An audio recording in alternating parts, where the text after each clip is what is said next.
क्या आप भी एलपीजी गैस सिलेंडर ऊपर से ही चेक करते हैं, तो उसका तला चेक नहीं करते? तो आपको सावधान होने की ज़रूरत है।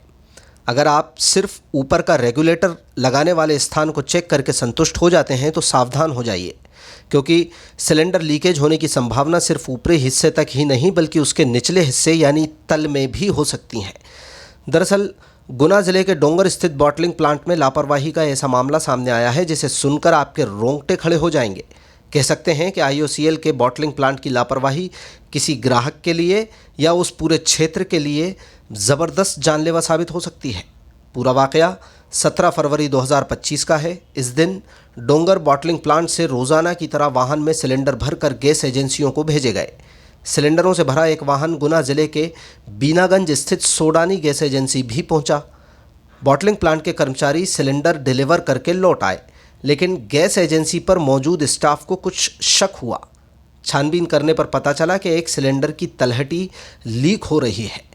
छेद इतना बड़ा था कि उसमें से निकलने वाली एलपीजी की आवाज़ स्पष्ट सुनाई दे रही थी। सूत्रों के मुताबिक गैस एजेंसी संचालक ने फ़ौरन बॉटलिंग प्लांट के अधिकारियों से संपर्क किया तो उनके भी हाथ पैर फूल गए। आनन फानन में एजेंसी को सलाह दी गई कि लीकेज सिलेंडर को थोड़ी दूरी पर पटक दें ताकि कुछ देर में अपने आप गैस निकल जाए। एजेंसी संचालक ने निर्देशों का पालन किया और कुछ घंटों में सिलेंडर खाली भी हो गया।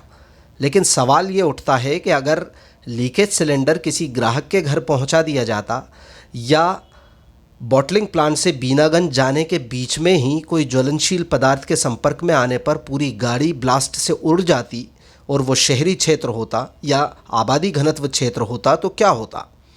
हमेशा की तरह ग्राहक ज़्यादा से ज़्यादा सिलेंडर का मुंह चेक करता है और अपने घर में इस्तेमाल करने लगता है। घटनाक्रम सामने आने के बाद बॉटलिंग प्लांट के अधिकारी इस मामले में लीपापोती करने में जुटे हैं और इसे छोटी मोटी बात मान रहे हैं। डोंगर बॉटलिंग प्लांट से संबंधित घटना के बाद तमाम गैस एजेंसी संचालक भी फिक्रमंद हैं। धीरे धीरे मामले की जानकारी अन्य एजेंसी संचालकों को भी मिल रही है, लेकिन अधिकारी अपनी गलती मानने हरगिज़ तैयार नहीं है।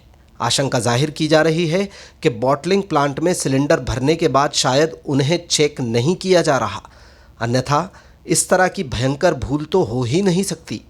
नियमानुसार सिलेंडर रवाना करने से पहले उन्हें चेक करना बहुत ज़रूरी है।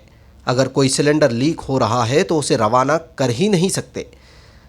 रोज़ाना जानकारी के मुताबिक गुना के डोंगर स्थित बॉटलिंग प्लांट में रोज़ाना तकरीबन 25,000 सिलेंडरों को रिफ़िल किया जाता है। दरअसल आईओसीएल के इस बॉटलिंग प्लांट से प्रतिदिन 80 से 100 वाहनों में सिलेंडर भरकर ज़िले भर की एजेंसीज़ को रवाना किए जाते हैं। एक वाहन में 342 सिलेंडर आते हैं। इतनी बड़ी तादाद में सिलेंडर रिफ़िल होने के बावजूद प्लांट में सुरक्षा और गुणवत्ता जांचने की प्रक्रिया में ज़बरदस्त लापरवाही बरती जा रही है। इधर बॉटलिंग प्लांट की लापरवाही की खबरें यहाँ लगभग 5 किलोमीटर दूर स्थित गेल इंडिया के अधिकारियों को भी चिंता में डाल सकती है।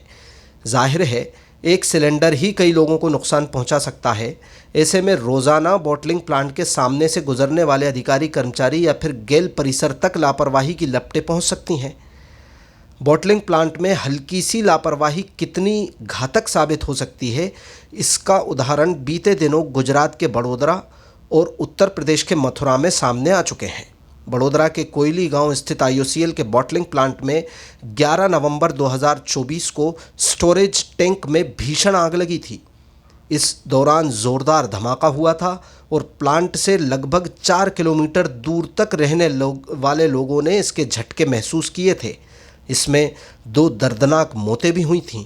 कई लोग घायल हुए थे। टैंक से निकला धुआं 10 किलोमीटर दूर तक देखा गया था। हादसे की वजह रखरखाव में लापरवाही बरतना सामने आई थी।